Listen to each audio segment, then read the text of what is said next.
If you're like me, a fan of classic rock deep cuts, Jesse Ed Davis is a name that keeps popping up. His snappy, laid-back Tele groove can be heard on countless records, like too many to even list. So today, we're going to talk about the dude, his sound, and his style.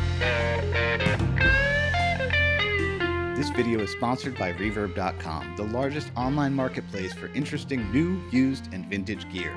Basically, it's like eBay, but just for us musicians. I'm always scrolling through and adding items to my watch list. On top of having all sorts of hard-to-find things that you can't get anywhere else, they have helpful, informative articles and price guides, so you can know when the right time to buy or sell is. Maybe after watching this video, you might be looking for a Telecaster or, maybe a Fender Vibrochamp. I'll be there too on Reverb.com. My fascination with Jesse Ed Davis started with this performance from the Rolling Stones' Rock and Roll Circus. Who is this chill native dude so confidently laying it down with Taj Mahal? His serene stage presence and tasteful playing had me intrigued. Here's some of the quick highlights. He inspired Duane Allman to play slide guitar, and he worked with 3 of the Beatles. Also recorded so many tracks in the 70s, like too many to even list. Just look at this. It's everybody.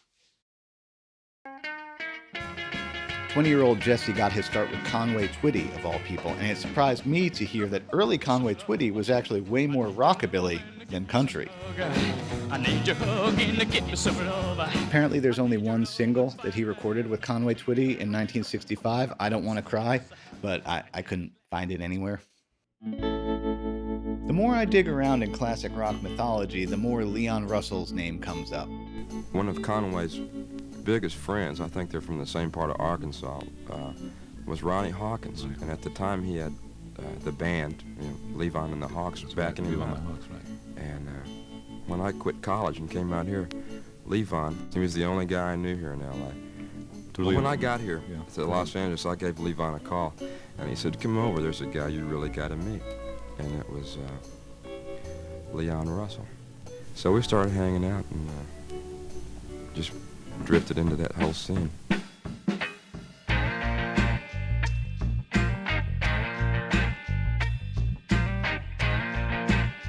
The first 3 Taj Mahal records are very influential, especially the 1968 debut, which got Taj the gig at Rock and Roll Circus and inspired Duane Allman to pick up slide guitar after hearing Jesse Ed's take on Statesboro Blues.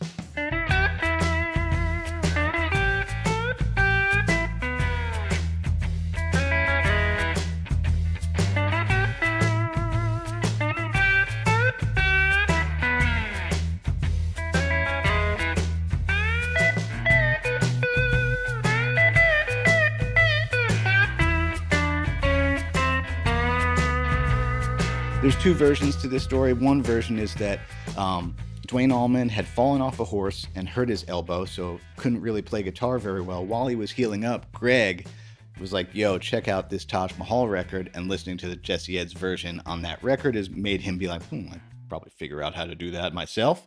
And then the other version is that Duane saw them perform in LA while the Allman Brothers were out there, and watching them play inspired him to do it also. Honestly, both are probably true. He probably heard the record and saw them play. This is Jesse Ed Davis.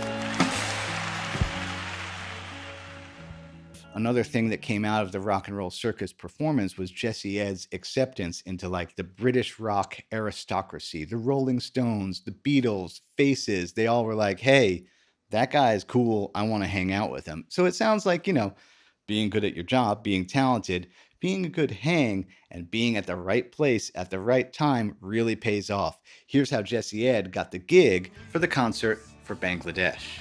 I'm going to be in New York about that time, mixing my album down. About 2 days before the concert, Eric Clapton came down really sick, and George called me up and said, "Look, will you play?" And of course I said yes. Sure. I just jumped at the chance, and that's how it all happened. Clapton actually got well enough to play the gig, so Jesse ended up being stage right next to Harrison, just laying it down on rhythm all night long. That sounds fun as shit. There is a mythical Jesse Ed groove that doesn't refer to anything specific, but rather how in the pocket and dynamic he was. For his leads, he never pushes past his limits. He never sounds frenzied or like he's trying to prove something. All the notes just kind of bounce right where he meant them to be. But don't let that fool you into thinking that like he's being lazy or not playing passionately. There's a lot of intensity to what he does.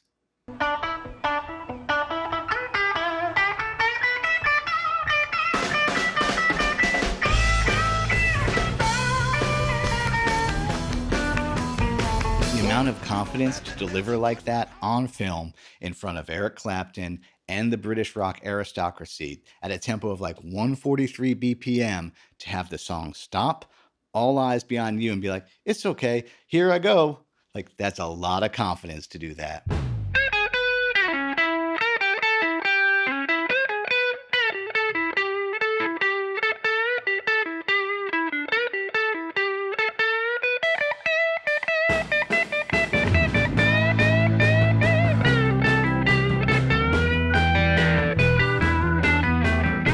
Like Peter Green and like Brian May, Jesse Ed Davis had an out-of-phase pickup on his Telecaster. You can hear a very distinct, quacky, notched-out sound to his leads. Now, my Telecaster is a very good Telecaster. It's not wired up that way. But my 1966 Fender Mustang, yeah, it's got the phase switches. Check it out.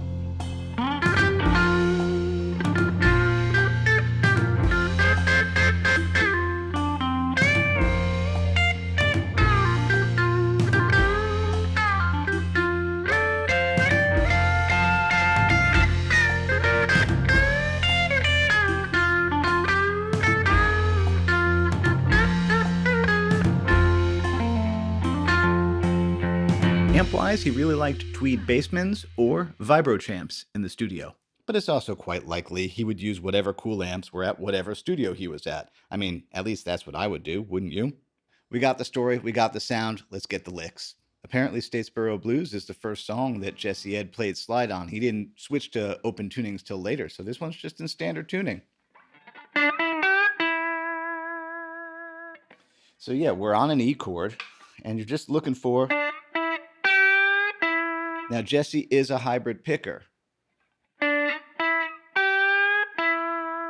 And the thing with slide is always, you don't have to, but it makes it cleaner if I stopped that string. It's called blocking, and it's a big deal for, well, yeah, lap steel, pedal steel, and fancy slide players. You don't have to. That's what it sounds like without blocking.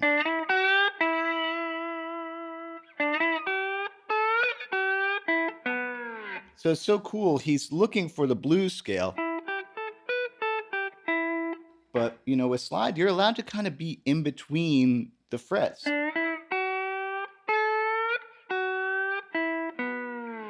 Now, this is really Ry Cooder, I think, doing this little...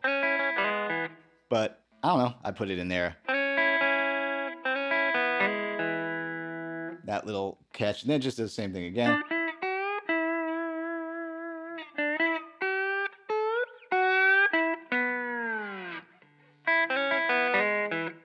And then we're getting to the B chord. So it's like, there's a B. So he's like, oh, let me find a line.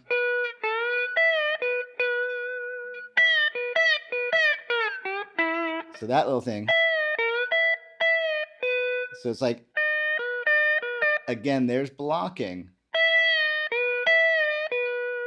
Because I guess let's see what happens without it. It's okay without it. So it's like, and then this next thing's not on the track, but I just, you know, whatever. You know, my little turnaround thing there. This is a great little simple primitive riff. Yeah, I mean, reminds me of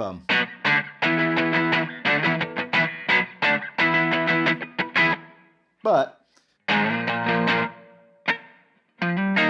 so that's kind of the 4 chord. You know, it's kind of implying a little passing E flat against that.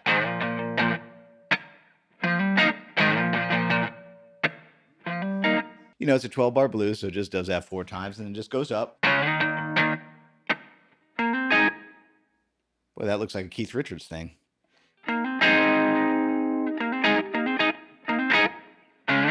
And back. And you guessed it, it's going to go to the 5 chord. 4 chord. Back to 1. And I always say this with riffs, especially with riffs and grooves and chord progressions. The temptation is to speed it up, really drag that tempo back, because that's where you can really feel the depth of the downbeat and whatever syncopation is there. It just makes it dirtier.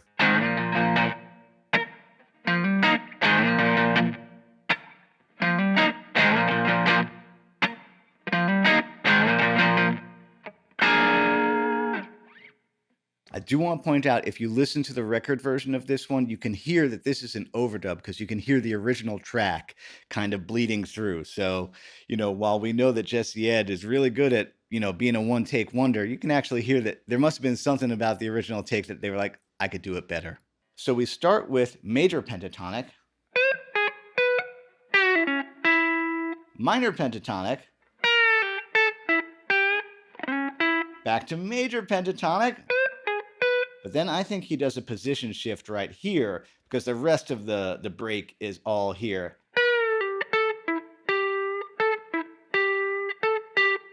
That's the second 2 bars. And really, the principle here is don't stop. Don't stop the groove. Just keep it bouncing. You don't have to trace this exactly right. Like, as long as you're like...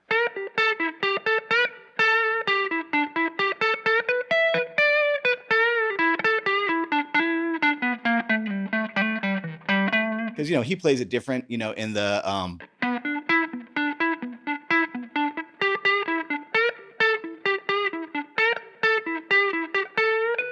he's just, the main thing is that you don't stop the bounce. It just keeps on riding.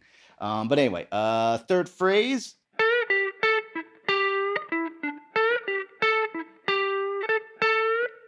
So that's the third kind of, again, it doesn't, like you could trace it exactly. It doesn't actually matter.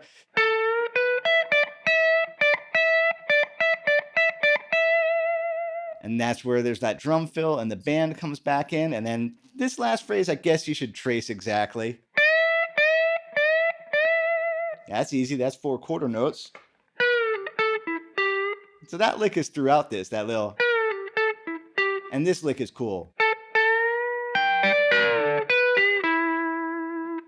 That's a cool one to steal for forever.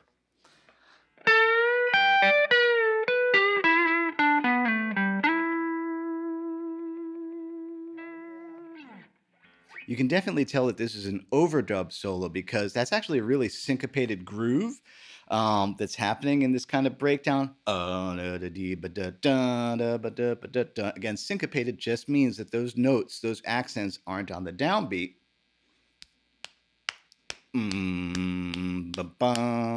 They're on the upbeat. And so you can kind of hear that Jesse is almost disregarding that. He's just surfing kind of his own thing, but his timing is so good that it works out in the end. 2, 3, 4. So that's on the end of beat 4.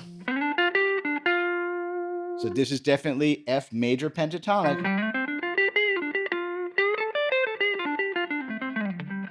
But there's going to be a little bit of minor pentatonic in this one. And then this, here we got a whole bunch of this type of stuff.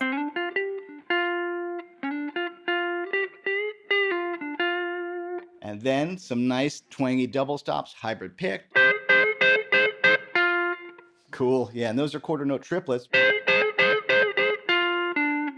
And then some nice, again, I'm adapting this stuff a little bit to make it make sense for Eric. Let's look at that lick. That lick's going to be throughout this little. So let's take it from up.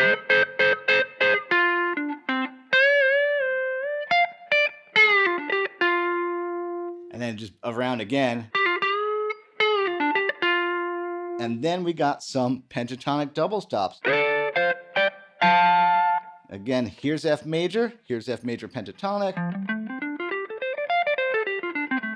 So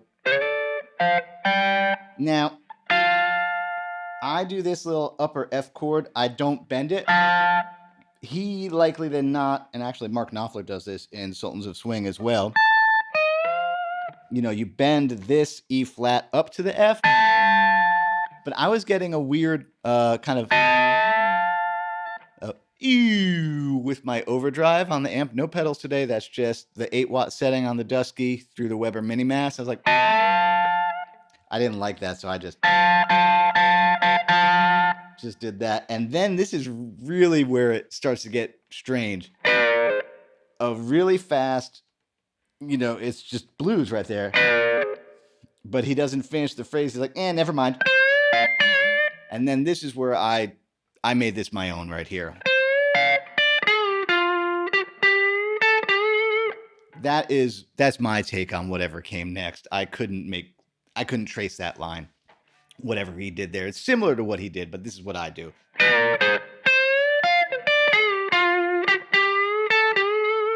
And then I'm back in line with him. Blues again. So yeah, these ever so slightly like a. And then this is kind of one of the coolest things. We got a little triplet here. So that's sweep picking. That's a cool lick. That's all we got for today. If you enjoyed this video, please like, subscribe, and share. It costs you nothing. And it helps me out a lot. When people do that one more time, how my business works. Patreon is where there's every backing track I've ever made, live Q&A seminars, and more. I update that every week. And I also make comprehensive deep dive courses. You can check it all out on my website. As Bill and Ted would say, be excellent to each other. That includes yourself. See you next week.